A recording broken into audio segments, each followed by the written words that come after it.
Welcome to the Mike Litton Experience podcast. Mike has over 31 years experience in real estate, finance, and investing. He's passionate about being a father, a teacher, a realtor, an investor, and a leader. Everyone has a story, and our passion is to help them tell it. And now, introducing the host of the Mike Litton Experience, Mike Litton. So what can you expect from the Mike Litton Experience? You can expect stories that will inspire, motivate, advice that will sharpen your focus, and expert information on real estate, finance, and market conditions. Heidi Schalk, thank you so much for being our guest on the Mike Litton Experience. I'm super excited for our time together. And like we talked about before we hit record, everybody has a story, and our passion is to help them tell it. So with your permission, we're going to start with where you were born, go all the way up to today, and then we want to talk about some of these amazing things you're doing. Like you just started your second podcast, right? Mm-hmm. You have a new training coming out. You have all kinds of amazing things that you're doing, helping coaches take their business and their lives to the next level. And I'm super excited for us to talk about that. So thanks again for being here. Thank you, Mike. I'm honored and it's very excited to be here with you today and dive into, my story, my journey, and everything that you want to chat about. So where were you born? I was born in Miami, Florida, Yeah. and I still live in Florida. So I am one of the few rare natives of South Florida, if you will. Yeah. So did you Not grow many up in people. Miami?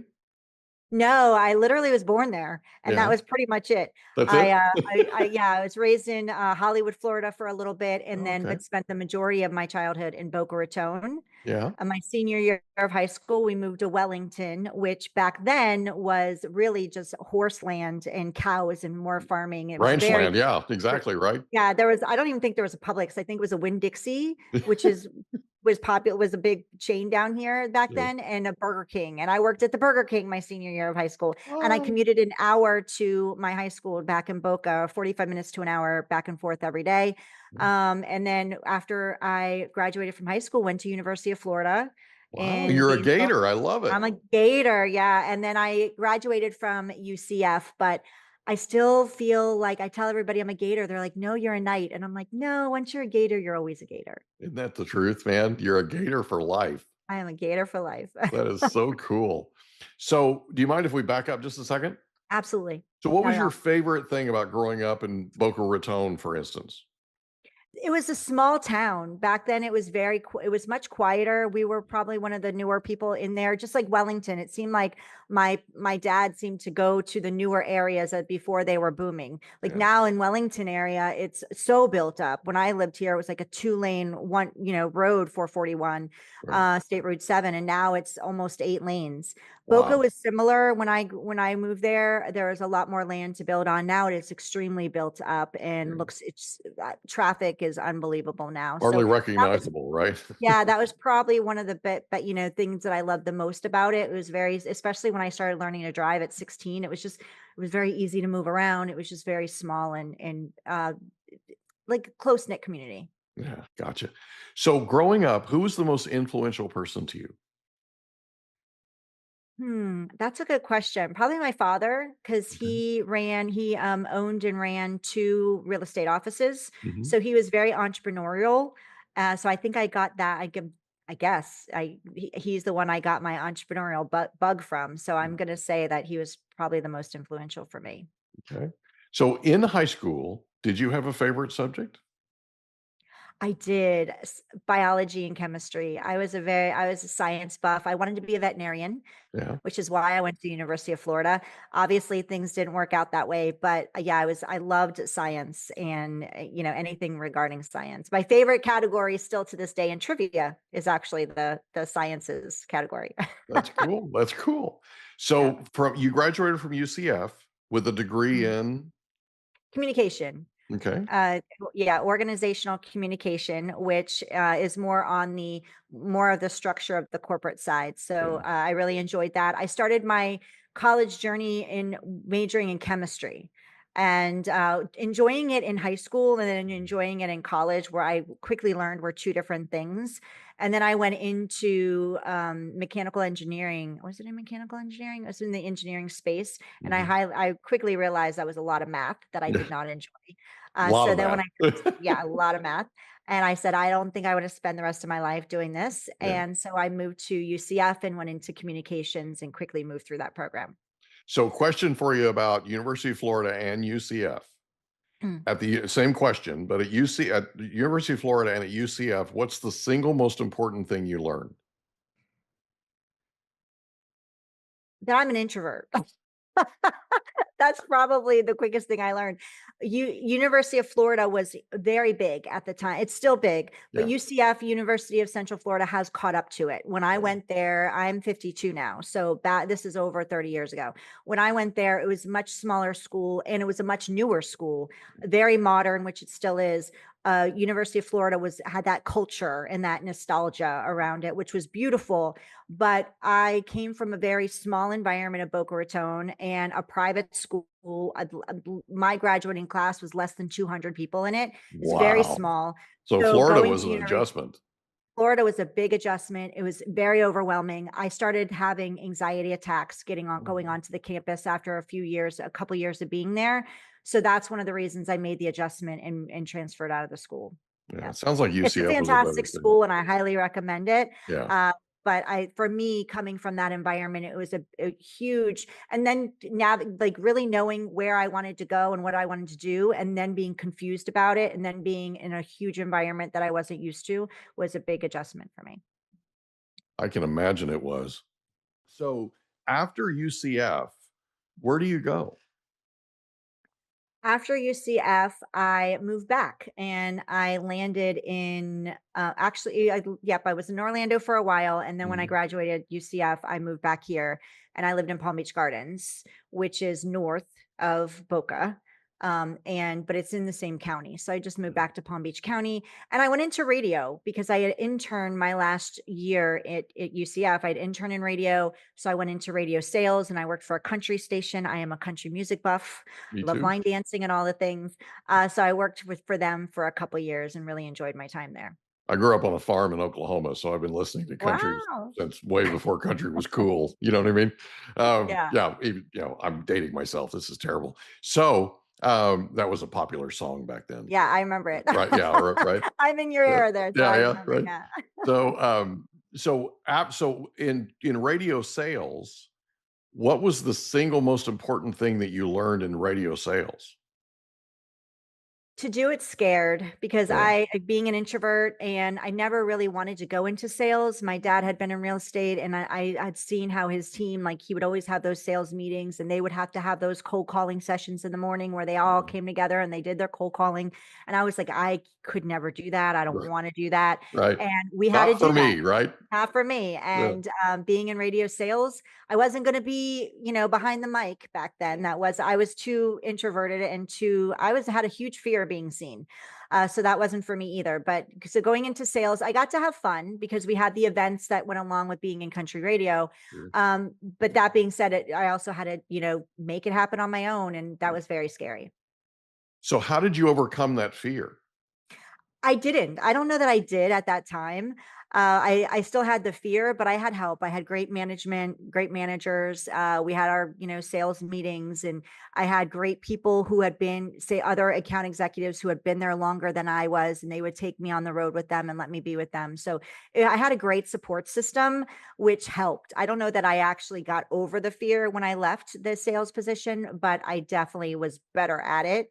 And having that support system really helped and changed the game for me. So it comes down to how you handle it, right? Because you Mhm. always have it. It's Yeah. always there, right? Like, and the reason I'm asking is there are people that are going to listen to this episode and they're thinking about getting into sales or they're currently in sales, right? And they can't figure out why they have this sort of recurrent feeling, this sort of issue that they're having that's a challenge for them, right? Right. And so can you talk about that for a second? Like how you handled that? Like was it more repetition? Was it, sort of figuring out that it's, there wasn't that much to be afraid of, that kind of thing? Yeah, that's a good point. There's a lot of there's always going to be fear. and not really being that much to be afraid of. At the end of the day, like once we move through any fear that we have, we most of the time realize that, you know what, it wasn't as bad as I thought it was. I had a huge fear when I started my business of really putting myself out there in certain social media platforms. It's like, oh my gosh, what are these people that knew me before going to think about me? And Right. then I started realizing, wait a minute, people don't think about us as much as we think they think about us. They've got their own things going on. So once I got past that, it was easier for me to put myself out there. Um, but when it comes to overcoming fear, especially when it comes to sales, we're always in sales, actually. So Yeah. whether you are in quote unquote sales or not, you're still in sales, because any relationship has to do with sales, a friendship, a spousal relationship, partnership there, a Kids. relationship with your children, your children's relationship with you. Yeah. They're always selling us, right? They're Yeah. the best salespeople. So if I learn so much from them on a daily basis, especially your little ones. When they're Yeah. young, they have no concept of no, and Yeah. they have no fear of Yeah. asking over and over and over again. And the fortune is in the follow up in sales, whether you're in the sales game of this is your business. And if you're in business, you have to be selling. You're either selling the people that are coming onto your team, or you're selling new potential clients, or you're selling your clients who are already with you to keep renewing and staying with you. Yeah. So you're always selling. But when it comes to relationships, like your children are the best to learn from. If you have or little ones, if you don't have Yeah. children, just look at them, because they're relentless, and they follow up like nobody I've ever seen before. And they usually get what they want at Yeah. some form of another because of that follow up that they Yeah. have. No matter what it takes, right? They're No some of the matter what best closers in the business. they do it no matter what it takes. They will find another angle, and they'll come at you or come to you with another idea. Well, what about this? And it's the Yeah. same question phrased in a different way. Children are Yeah. the best at, and I have teenagers now, and I'm learning a lot about, now they're a little, they know a little more, and they can Mhm. come at it a little more intelligently. And Mhm. I sometimes I laugh and I'm like, that was good. And I'll give in sometimes because we're like, oh, yeah, Mhm. that was creative. I'm impressed. Okay. Yeah. They're working it. They're working it. They're working it, and they're good Yeah. at it, you know? They're They're very good really, at it. really good at it, and they learn us. This is the interesting thing. Mm. They learn what our hot buttons are, Yeah. right? And they figure out a way around it. They figure out how to get to where they wanna be with as little in the way of damage as possible, right? And it's like, you just kinda sit there and go, "Wow, that," like you said, "that was good," Yeah, that right? was good. And they have less fear than we do. As they're Yeah, getting older, I think when we're little, children, young children, toddlers, they don't have the fear because they yeah, haven't been rejected yet. They yeah. haven't had those things happen to them. But as we're getting older, especially the older we become, we have this past trauma or Mhm. these past things that have happened to us, rejection, failure, whatever it is. And we don't want to revisit that because it's so painful. Our Right. little ones haven't had that yet, so they Yeah, are our best teachers. And I feel I teach my clients, if we can just tap into that like that little person inside of you and tap into that, then you're going to be able to move through the fear. It doesn't go away, just like you said, it never goes away. And every time we're about to up level, that fear is going to show up again. If we don't have the fear, I've learned, if we don't have the fear, then we are in our comfort zone and we're not growing. yeah. So when the No, it's fear true. shows yeah, when the fear shows up for me, and I literally get physical reactions to fear of being seen or fear of stepping out of my comfort zone, I will start shaking, I'll start sweating, my throat will start closing, my chest will get tight. And anytime that happens, I've learned, Mike, to go, oh, okay, Yeah. thank you for showing me that this is my next cut and this is where I get to go. And it's an easier yes for me. It's still scary, but at least I know that if I really want to get to the next level of whether my relationship or my business, whatever it looks like, I need to walk through that door. Yeah, and being self-employed is sort of the ultimate sales deal, Yeah. You have to right? sell Because yourself every day that's too. it. That's it. And it doesn't matter, right? And some of the best parents are some of the best business owners. Mm, They're some of the best managers, right? Because they understand communication, they understand management, they understand relationship, right? Some of the right. best teachers are the best at being self-employed. Simply company owners, right? Simply because they are very, very good at delivering information and doing it in a way that's not threatening. They do it in a way that's comforting, right? Yep. I asked a teacher one time, I'm like, what in the world is your magic sauce? And he said to me, he goes, I'll share it with you if you promise not to tell anybody. Now, I promised, just so you know, and I violated it like 73,000 times. Okay. But his secret was, his literal magic was, he cared more about them than he did about how he looked doing it. Mhm. He cared more about them getting it than he did Yeah, about anything having to do with himself. Okay. And that's all of a good. sudden the nervousness went away, right? All the fear that he had, I mean, he still gets butterflies and all that kind of stuff, right? Yeah. But it was a healthy way to channel it. And it was like, wow, like this light went on, and all of a sudden it was like, okay, if I care more about my audience than I do about how I look delivering it, right? Making sure they get what I'm trying to deliver. What do I have to be nervous about? What do I have to be introverted about, right? Because honestly, and you're going to find this hard to imagine, and everybody on this listening to this podcast is going to find this hard to imagine, especially if they follow us. I'm one of the most introverted people you've ever met in your life. Mm. If push comes to shove, I'm not walking across the street to go to a party. I'm not leaving my house unless I absolutely have to. And there's a part of your brain that's your fight or flight mechanism, okay? And it probably works overtime with me. I'm more of an introvert than people even possibly imagine. And everybody thinks I'm an extrovert. They all think that I'm right. But I Mhm. walk into a party, I walk into a place, I walk into a crowded room, and I have to get a certain number of hands shook, right? Right. I have to meet a certain number of people. I have to impact a certain number of people before I leave, right? So I'm literally in there with an agenda, and I'm going through that agenda hand by hand by hand, smile, right? Introduction by right. Right. And then I leave. When I leave, It's re-energized time. yeah, And I get the same thing. I love that you shared that you're an introvert, because I would have never guessed that either. And people nobody share does. that with me. They're like, "You're an introvert?" And I'm like, "Oh, yes." Yeah, When I walk into a room, I can get very anxious yeah, with a lot. I also take on energy too. I'm an empath, so that's another piece of it. yeah. But I agree, like, you go in with an intention, and I'm glad that you share that. You go in with an intention and a purpose. I am here to connect with this many people. That's my capacity. Mhm. And then I get to exit and re-energize and recharge. And you also said you talked about perfectionism without actually saying perfectionism, which I Mhm. think is great, because perfection is boring, and I had to learn that. And I am hi Mike, my name is Heidi. I'm a recovering perfectionist, Right. and I work on that all the time, Yeah. because I learned from a mentor of mine, and I just did a reel on this, and we're posting it in the next few days. Messy makes me millions. Mhm. That's what she says. And I've taken that on, and I think about that whenever I get in the mode of, oh my gosh, can I go live, or can I do that? And what if I mess up? And Mhm. what if I say that wrong, or I flub it?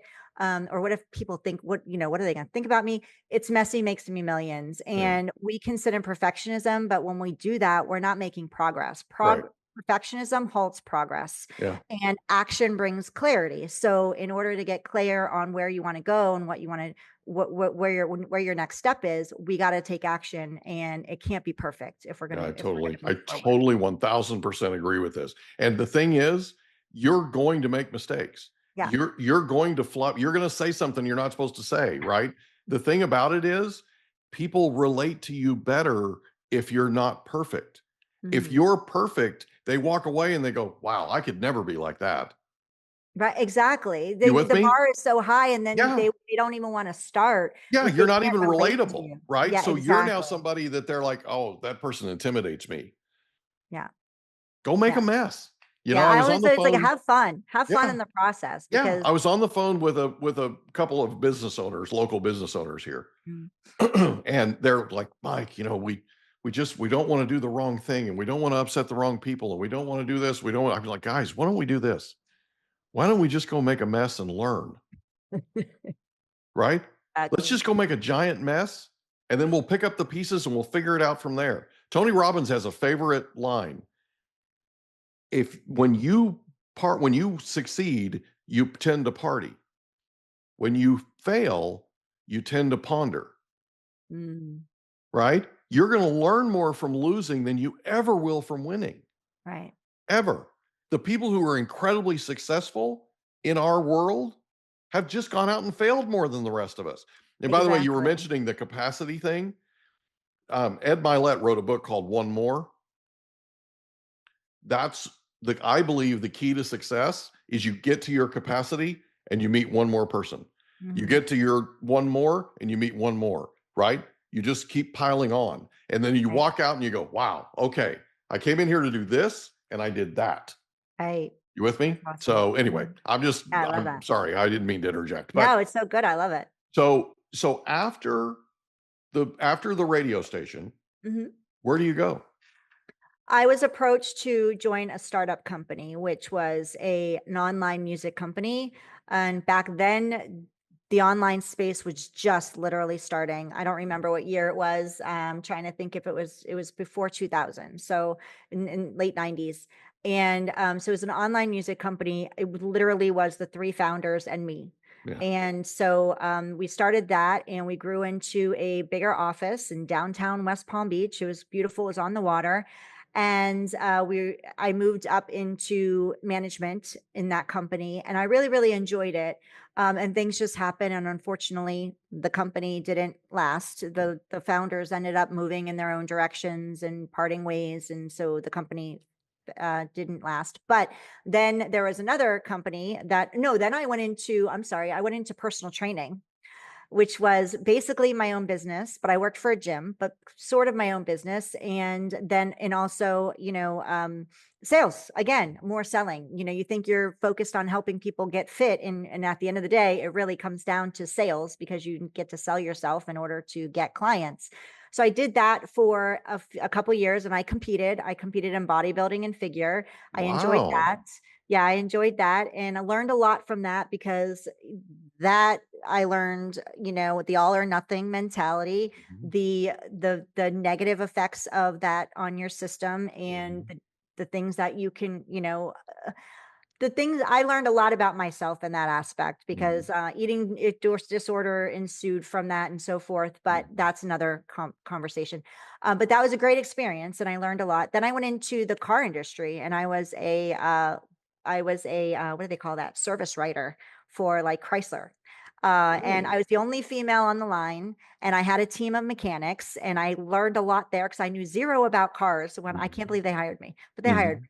made fantastic money. It was amazing money for my age. The thing was we were working 80, 90 hours a week. Yeah. The workload was really hard back then. I was in the outside all day and I was aging fast in that environment. And the gym owners, I was friends with them. They ended up coming back to me and offered me a job with them again. So I went back into that arena. And then I was after a while of being there, I was offered a position in management for an online newspaper. It was the very first online newspaper that was one of the first coming out, and they had an events section, and we were going to put on local events, wedding shows, pet expos, and things like that. So I stepped into that role and I managed that for a couple of years, and I really enjoyed Wow. the event. Yeah.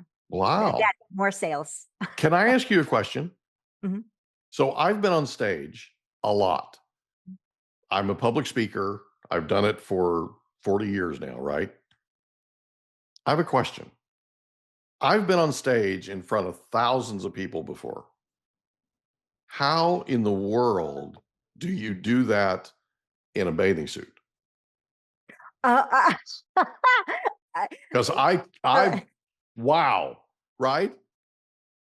Yeah, it was nerve-wracking. And again, I have a huge fear of being seen and I'm an introvert. I'm shy. And not only am I an introvert, but I'm shy. I Yeah, was paralyzingly shy. yeah, I had a support, and that's one thing that when it comes down to business too is really I'm sure we'll talk about this, who you're surrounding yourself with. And I had a support system, and I knew that this was a stepping stone in building my personal training business. And I was like, okay, if I do this, then I'm going to be more seen. I'm going to grow my authority and right. my expertise in this space. And so I was highly disciplined. I literally went into this going, it's all or nothing. I'm not cheating one day because they're like, you can have a cheat day. I'm like, nope. If I'm doing this, I want to know when I walk out on that stage that I didn't give anything to chance. I don't care Right. whether I come in first or 10th. I wasn't in competition with anybody else. I was in competition with me. Yeah. And so I learned, like I said, I learned a lot in this process.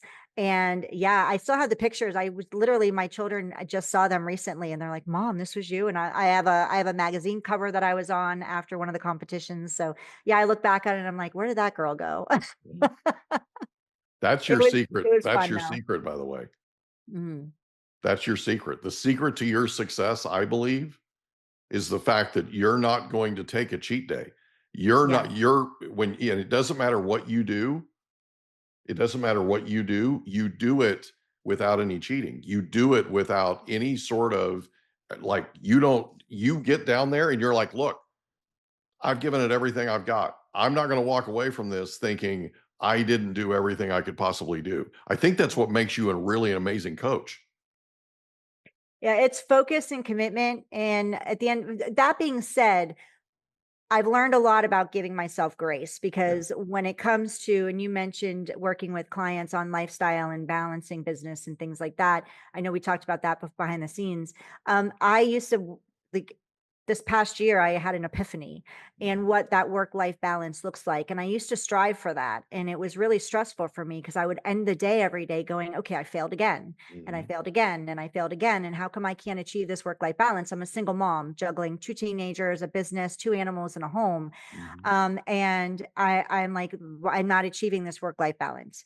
So I was on, actually, I was talking on a podcast and with somebody, a self-care expert, and I was listening to her and I'm like, oh my gosh, I've been fighting for this work-life balance that other people talk about. And I listen to these coaches and I'm like, I, I can't make this happen for me. Right. And I'm like, I feel like I'm banging my head against the wall and I'm feeling bad about myself. And I'm Mhm. like, you know what? I'm throwing that out the window. Let's Yeah. just get rid of that mantra. And I called it work life grace. Mhm. And so, yes, I did go into it with no cheat days back then. And I've also learned in through my business and also through having children and navigating all the different, aspects of my life is that I do have to give myself grace. Not Right. every day is going to be perfect. Some days I'm going to fall off the Mhm. wagon or the cheat, whatever, or the discipline. And I also get to give myself grace. And sometimes I need to put my oxygen mask on first. There's times when I'll, pick my kids up from school, we'll get home and I'll be like, hey guys, I need 10 minutes. Mom's going to go lay down for 10 or 20. Yeah. And that gives me time to recharge. And they're like, okay. And just having that communication, I communicate with them, but mostly I started communicating with myself and going, listen, when I look back on my day, what didn't work today and Mhm. not beat myself up on it, and what worked today and end on a celebration so that I can feel good about stepping into the next day and hitting the ground running again. Yeah. So you're a champion. I love that song, The Champion You're a by, champion. yeah, I love that song. It's the way champions are. They're their own biggest critics. Okay. That is big. And it makes you a better coach because you recognize it, right? You recognize the fact that it has to be good enough. You're going to give it everything you've got and it has to be good enough, right? Mhm. It's not going to be perfect and we're going to do the best we can do. Let's just go make a mess and see what we learn, right? Right. We can always grab a broom, Exactly. right? Right? And a dustpan and whatever. Exactly, and start Okay, over. so at some point you decide to become a coach. Talk about that mindset for a second because there are people that are listening to this that are going to want to be just like you when they grow up, including me.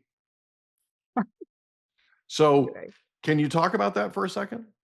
Absolutely. So my journey is different than many entrepreneurs stepping into entrepreneurship. It's interesting. So I remember being in college, and one of this gentleman I knew back then, we were friends, and I ran into him again. We reconnected years later, and he said, you always said you were going to be an entrepreneur, and I Mhm. never knew how that would happen, but I always knew it inside of me, like I had that entrepreneurial spirit. And I guess with my personal training, it started out, that was a little piece of it and insight into it. Before I got married, I did have a little business with baby item products. It was a Swarovski crystal line, and I had a business partner. It was something really small, but again, that was my first step into entrepreneurialism. Yeah. And then when I got married, I was a stay-at-home mom, and I was a stay-at-home mom for about 8 to 10 years. And then we ended up getting divorced. So my children were young. I'm an older mom. So like I said, I'm 52. My daughter's 15. My son's 14. Yeah. And so I started later in life thinking I'm going to get married once and that's it. You know, my parents were both married 3 times. And I wanted to make it one and done for me. And so we started later. Unfortunately, that didn't happen. Didn't work out that way. But we're great parents. He's a great dad. We have a great communication system now. Our kids are well adjusted and they're very healthy emotionally. And I'm very proud of that. But I needed to figure out what to do because he was the breadwinner. At times he was making multiple 6 into 7 figures. And when we divorced, there was nothing there. So I needed to figure out, okay, well, how am I now? I have to get a job. I have to figure things out. So I did work 2 jobs. And I was online on Facebook. I was new to the industry. This was about 6.5 years ago. And I wasn't a big social media person. I'm still not. I still don't love social media, but it's there. We get to use it. Yeah. And it's powerful. It's a powerful tool.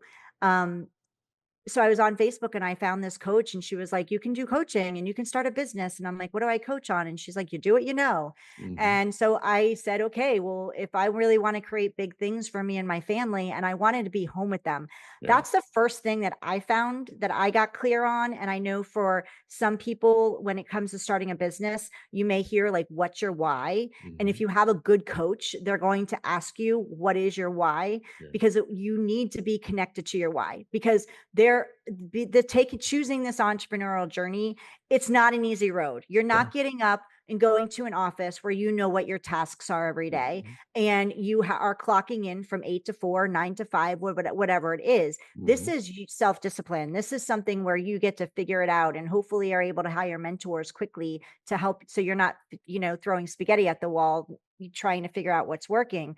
So I stepped into this entrepreneurship journey, and that's how I got started in coaching. And I actually hit burnout, Mike. I hit burnout because I was juggling the 2 jobs. I was brand new into the divorce. I was figuring out dropping kids off at 2 different places. They were little. So I was working from like 8:30 to 1 or 2, going to pick them up and then taking them to activities, coming home, doing the dinner, the bath, and the homework. And then, doing the second job from home, and then trying to still build the business and being up till, midnight, and then recycling it, rinsing and repeating that every day. And my children were getting the worst side of me. Not that I was angry. I was just exhausted. Yeah. I was exhausted and tired, and I hit burnout pretty quick, and I had to give something up. And I'll be honest, I gave up my business, Mhm. just to focus on what I needed to focus on. And that's part of the giving myself grace piece. I Yeah. could have looked at it as like, you know what, you failed, and gave that up and go, you're not good at that. But that why that drove me, that why that made me cry was I wanted to be home with my kids. Yeah. I wanted to be able to, my son has ADHD. We navigated a lot after the divorce with his diagnosis and the medication, which we didn't want to do, but it turned out to be the best thing for him, navigating what that looked like and the ups and downs of that journey, which took over a year to figure out. I wanted to be able to be there for them and pick them up and be able to come and go as I pleased according to their needs, right? Because I only had them for so long. So that's what brought me back to entrepreneurship and back to coaching. And I don't regret any of it. I love the journey. And like I said, failure only is like you said, it's a tool that Mhm. we look at and we go, it's a ponder moment, like you Yeah. shared. Yeah. Like what worked and what didn't work? Mhm. Does that mean I'm a bad person? Does that mean I'm a failure? No, it just means that, you know what, maybe I need to tweak some things in order to make it work this time. Yeah. Readjust, right? You learn and Readjust. you readjust. You adapt and you overcome. Yeah. That's it. That's what you do. Yep. Okay. So you're a coach and you're coaching coaches. Talk about that for a second. Yes, I work with coaches. I'm a business strategy coach, and I didn't start off in coaching. Right. As I said, the coach that I found was like, do what you know. I stepped into personal health and wellness because I had been a personal trainer. Yeah. I quickly found out that the industry had changed and now is very niched down, which back in Mhm. the day, you were working with people in person. There was no Yeah. online to be doing this. So it was very niche down. I didn't want to learn about gut health or a specific piece of that industry. So I went into transformational coaching and goal setting, because that's what I was moving through, but I was a little ahead of the people that I was working with. And over the years of working with women and them achieving their goals, many of them started wanting to start their own business. And that's what allowed me to pivot into business strategy. And I love that. So I work with coaches. I was working specifically with females because that's who resonated with me and my story. But now I work with coaches, and we also just launched our agency too, which is exciting because we are working with coaches, but we are also working with B2B, we're B2C and B2B, helping businesses scale their visibility and their revenue as well. What would you like to know about it? The coaching. Okay. Well, let's talk about, for just a second, let's talk about so you're coaching coaches and now you're coaching businesses. Talk about that for a second, because you just launched it, right? Talk about the mindset that went into that and what it is that you're currently specializing in. So my story centers around fear of being seen. And that's really what I tapped into, is visibility. I had a big goal last year of stepping into visibility. And part of that was like you shared, you're a speaker and you get on stages, and so that's what I did last year. I launched my podcast about a year and a half ago, and I have spoken on a lot of stages in the past year, and it was scary. And now I work with coaches on amping up their visibility, helping them if they want to launch a podcast. We help them launch podcasts, but we have what's called a spotlight to scale system that we've created, which is the first part is the spotlight piece, which is growing your visibility, helping you stand out in the online space and to your market. And that could be, a lot of people are focused on content creation online, and that's important. It's important to be on social media and in that online arena, but there's a lot of noise out there. So how can we make you more visible in a different way? And there's a great place to be in that grows your and scales your authority the fastest is media. And that could be podcasting. Podcasting is only growing in the next 10 years. It's not going anywhere. It's only growing. So this is the time, if you're not in it yet, it's time to get in it. There's an insurance person, a gentleman I was talking to in the insurance space, and he was telling me that, and I still don't understand why he didn't jump into it, because he was like, I've got these guys in my office and they niched into veterinarians and they launched a podcast and their business has skyrocketed in the last year. And that's due to, partly and in a great way into the podcast. So getting in the media, amplifying your visibility there, that could be TV, print publications, podcast guesting, or even starting your own podcast. Then we go into the velocity piece, which is creating your pipeline. Now, how are you going to take advantage of that media and that exposure that you're getting and move them into your social media or onto your email list so that we can nurture them and get them in the pipeline quickly? And then that third piece is the profit piece, which is now training either you or your teams to close effectively and efficiently, close those people and move them into clients so we can double your revenue in less than a year. Wow, that's cool. That's cool. So you're all about stepping out of your comfort zone. I'm all about stepping out of your comfort zone, because if you want something different, you must do something different. And that means if you're doing something different, it's out of your comfort zone. Guaranteed.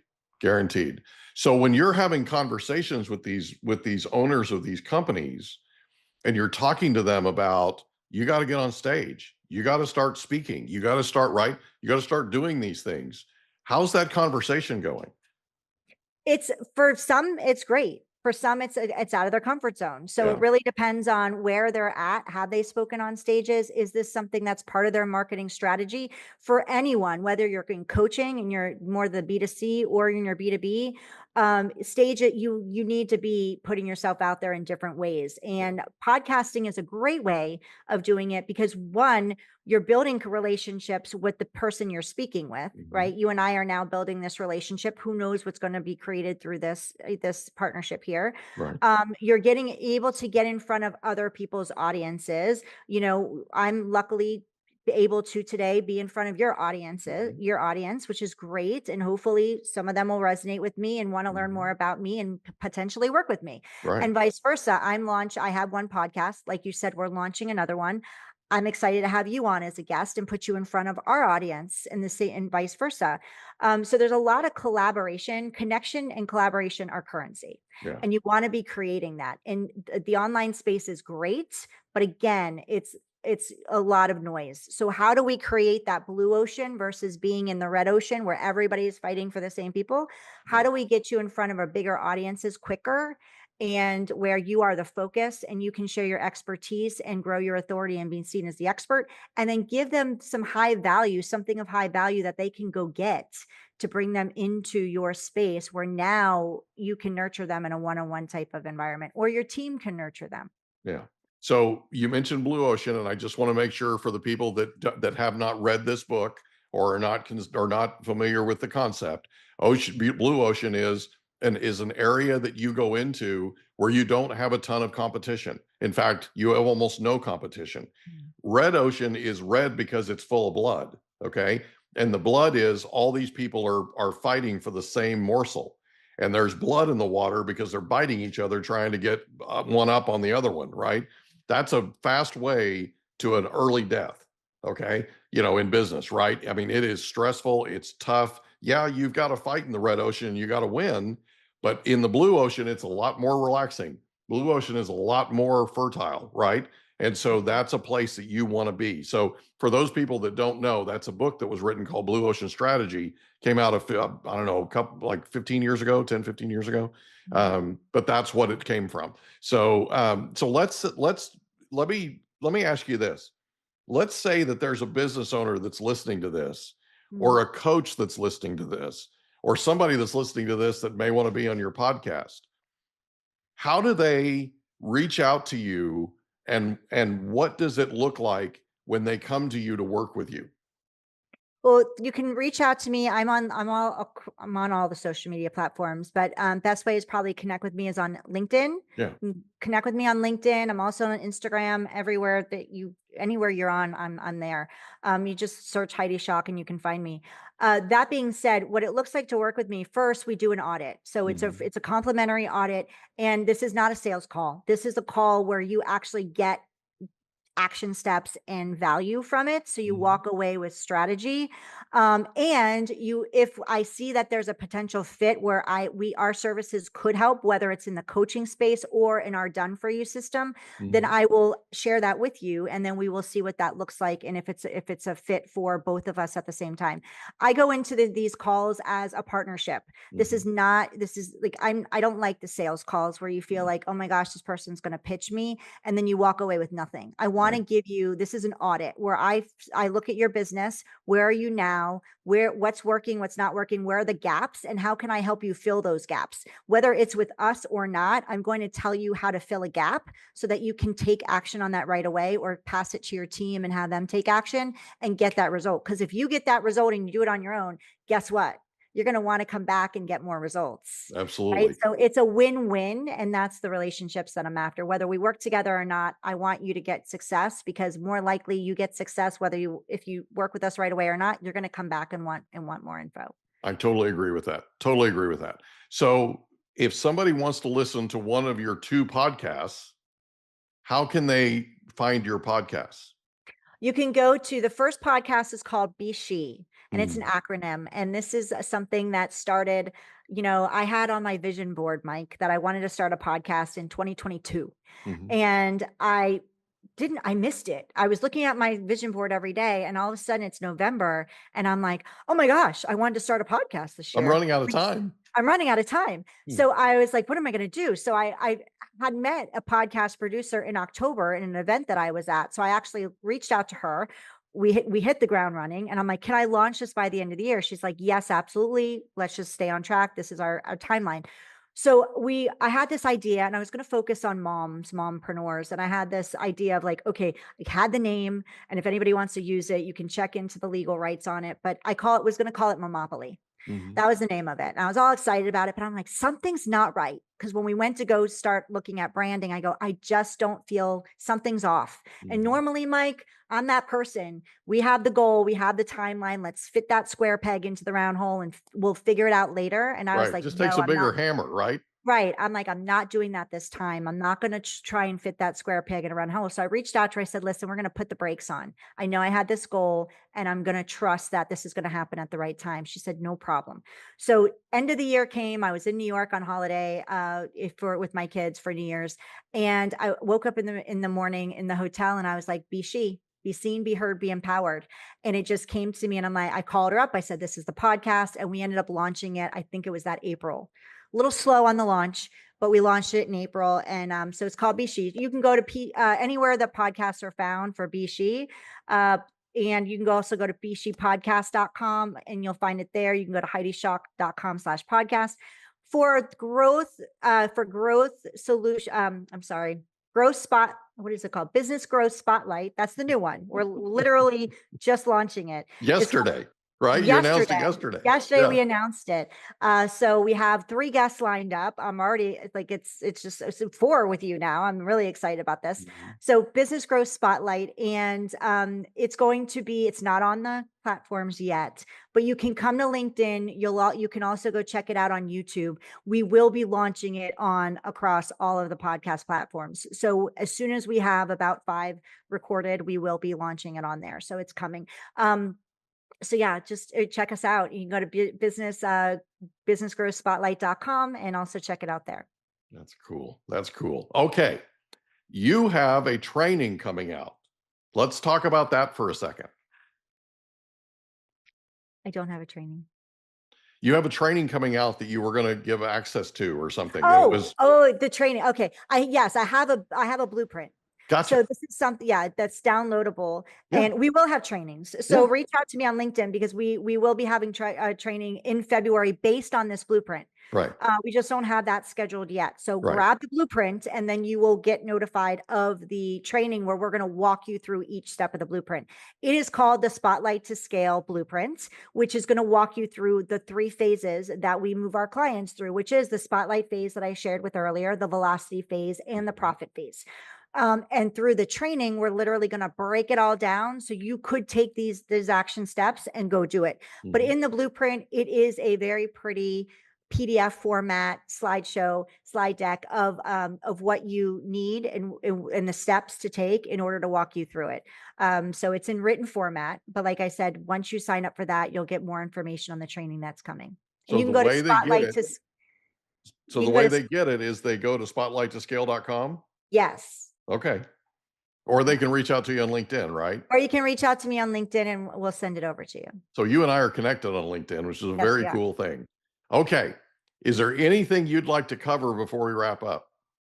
I just want to say, if you're thinking about entrepreneurship or you are an entrepreneur, or you're in the B2B, whether you're B2C, B2B, wherever you are, whatever, get clear on what your goals are for this year if you have not already, because, your vision is really important. And in order to achieve anything big, you need to have a big vision. Yeah. And that means that you've got to step out of your comfort zone. So my big one takeaway, if you have one from this, is just do it scared. Mm-hmm. And I promise you that big things are on the other side of it. Visibility is crucial in order to make anything happen. The step 1 before even getting clients or even making your offer is being seen. So get visible, whether that's guesting on podcasts, getting in the media, or launching your first social media platform. And get uncomfortable, right? Yeah. Get uncomfortable. Have fun. Put yourself out there. Laugh at yourself. Right? And your why, whatever your why is, make it bigger. Yeah. Right? Don't be afraid to make it big. Make it big. Go make a mess and let's see what we learned at the end of the year.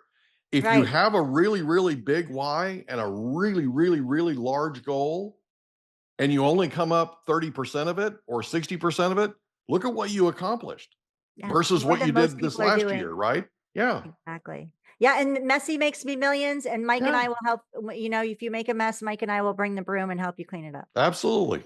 We'll be happy to. Thanks again for being here, Heidi. Thank you so much. Appreciate you being our guest on the Mike Litton Experience. I'm so grateful. We hope you enjoyed another episode of the Mike Litton Experience. If you did, do us a favor, smash that subscribe button, tell your friends, family, and coworkers about our program, and wherever you get your podcasts, please leave us a rating. It helps us to connect with quality people just like you. And that's a wrap. Another episode of the Mike Litton Experience in the books. Reach out to Mike on Instagram at Litton Realty. Want to meet with Mike? Check out calendly.com/Rio760.